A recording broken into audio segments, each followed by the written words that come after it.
একটা যৌগিক, একটা রূঢ় বা রূঢ়ি, আর একটা যোগরূঢ়। তাহলে এই যৌগিক শব্দ আমরা কাকে বলি? যে সমস্ত শব্দের ব্যুৎপত্তিগত অর্থ, অর্থাৎ শব্দটা যখন উৎপন্ন হয়েছিল তার যে অর্থ আর প্রচলিত অর্থ বা ব্যবহারিক অর্থ, প্রচলিত অর্থ বা ব্যবহারিক অর্থ যদি এক হয়, সেই সমস্ত শব্দকে আমরা যৌগিক শব্দ বলি। উদাহরণ দিই একটা। ধরো উদাহরণে আমি বললাম গায়ক। গায়ক শব্দটা কিভাবে তৈরি হচ্ছে? গই যুক্ত অক ইকুয়াল টু কি? গায়ক। তাহলে এখানে আমরা কি মানে পেলাম? মানে পেলাম যে গান করে। তাহলে উৎপত্তি ব্যুৎপত্তিগত অর্থ যা, প্রচলিত অর্থ তাই। গই যুক্ত অক মানে গান করেছে।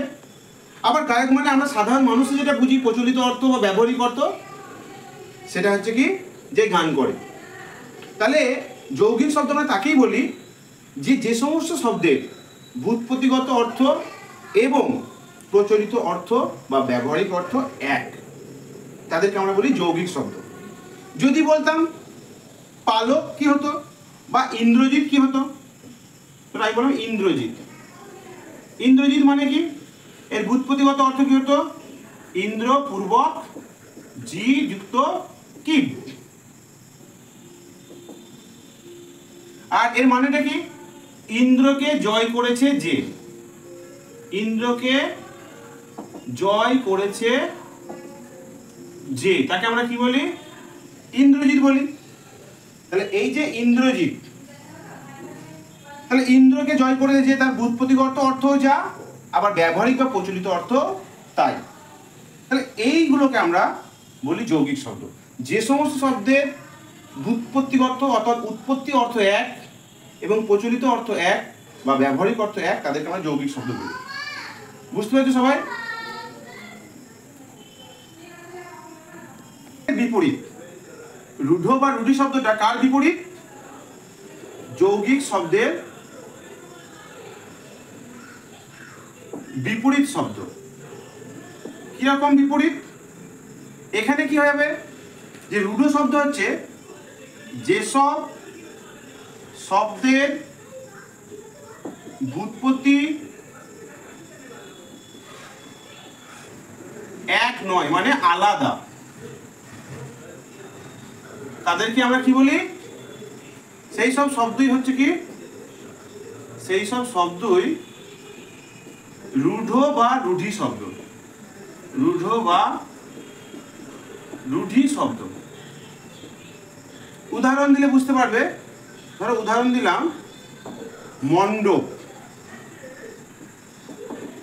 মণ্ডপের ব্যুৎপত্তিগত অর্থ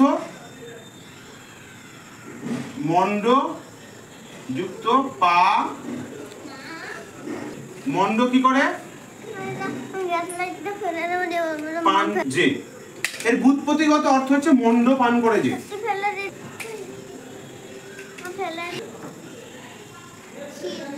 দুটো এক নয়।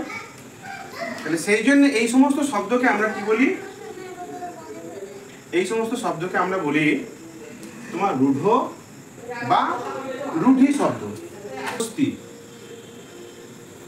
হস্তি কি হতো? এর ব্যুৎপত্তিগত অর্থ কি? হস্ত যুক্ত ইন, তাকে আমরা হস্তি বলি। তাহলে এখানে আমরা কি বলি? যার হাত আছে, যার মানে হস্ত বা হাত আছে যার, তাকে আমরা কি বলি? হস্তি বলি। কিন্তু তার ব্যবহারিক অর্থ বা প্রচলিত অর্থটা কি হবে? হস্তি মানে আমরা কি বুঝি? হাতি বুঝি। কি বুঝি? এইগুলো হচ্ছে তোমার রূঢ় বা রূঢ়ি শব্দ। তাহলে রূঢ় বা রূঢ়ি শব্দ কোনটা? যে সমস্ত শব্দের ব্যুৎপত্তিগত অর্থ আর প্রচলিত অর্থ আলাদা, তাদেরকে আমি রূঢ় বা রূঢ়ি শব্দ বলি। তাহলে আমরা ওই রূঢ় শব্দটার আরেকটা নাম দিতে পারি, যে রূঢ় শব্দের আরেকটা নাম কি? রূঢ় শব্দের আরেকটি নাম হলো পরিবর্তিত যৌগিক শব্দ, মানে পুরো পাল্টে যাচ্ছে।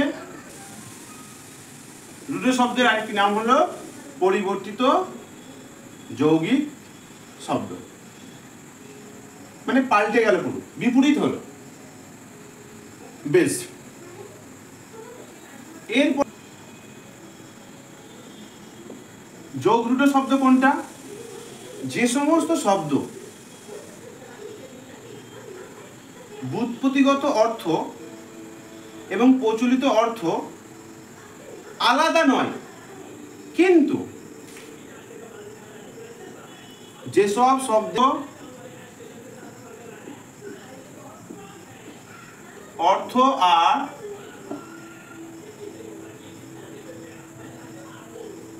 প্রচলিত অর্থ একেবারে আলাদা নয়, একেবারে আলাদা নয়, তবে একেবারে আলাদা নয়, তবে যেসব শব্দ ব্যুৎপত্তিগত অর্থকে অনুসরণ করে, অর্থকে অনুসরণ করে একটি প্রচলিত অর্থ ধারণ করে, তাদের যোগরূঢ় শব্দ বলে। উদাহরণ দিলে বুঝতে হবে, যেমন উদাহরণ পঙ্কজ। পঙ্কজের ব্যুৎপত্তিগত অর্থ কি হবে? পঙ্ক